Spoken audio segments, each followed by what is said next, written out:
Kisah nyata ini terjadi di Inggris Raya. Kisah tentang seorang sales telepon seluler bernama Paul Potts. Paul Potts ini punya perjalanan hidup yang getir.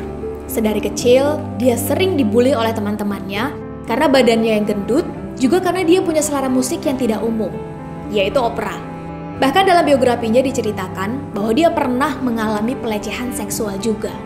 Sebuah pengalaman yang tentu saja akan menyisakan trauma tersendiri bagi dirinya. Pernah suatu ketika, Paul Potts ini berlari menghindari para pembulinya. Namun sayangnya, dia harus menabrak pipa besi hingga retaklah gigi depannya.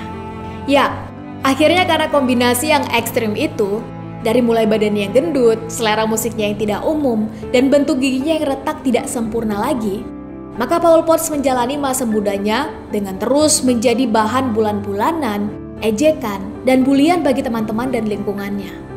Berbagai bulian ini membuat dirinya selalu insecure, tidak pede setiap harinya. Ya, rasa pedenya itu sebenarnya memang sempat muncul selepas memenangkan lomba menyanyi tingkat lokal di masa remajanya. Namun, rasa pede itu harus kembali hancur tatkala dalam salah satu kesempatan, sang penyanyi idolanya sendiri, yaitu Luciano Pavarotti, menilai bahwa Paul Potts tidak memiliki kemampuan bernyanyi yang baik atau tidak cukup berbakat. Paul Potts akhirnya memutuskan menyerah dengan hobi sekaligus karir menyanyinya. Sempat kerja di pabrik baja dan akhirnya menjadi sales telepon seluler hingga akhirnya dia pun menikah.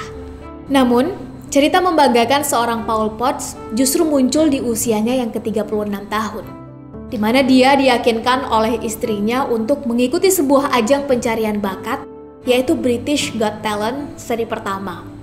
Hadirlah Paul Potts dalam acara pencarian bakat itu. Dia tampak sangat tidak percaya diri, tapi ketika mulutnya terbuka dan mulai bernyanyi, maka sisanya adalah sejarah. Dia menjadi juara satu ajang British Got Talent seri pertama itu. Setelah itu merilis albumnya terjual jutaan kopi dan merajai chart lagu Eropa. Dan hingga hari ini, mantan sales telepon seluler korban bullying itu telah tampil di lebih dari 40 negara.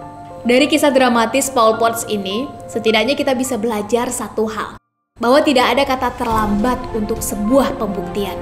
Pembuktian bahwa kita bisa, pembuktian bahwa kita mampu, pembuktian bahwa selalu ada hadiah tidak terduga dari keputusan kita untuk menghadapi resiko, rasa malu, dan ragu yang selama ini selalu kita hindari itu.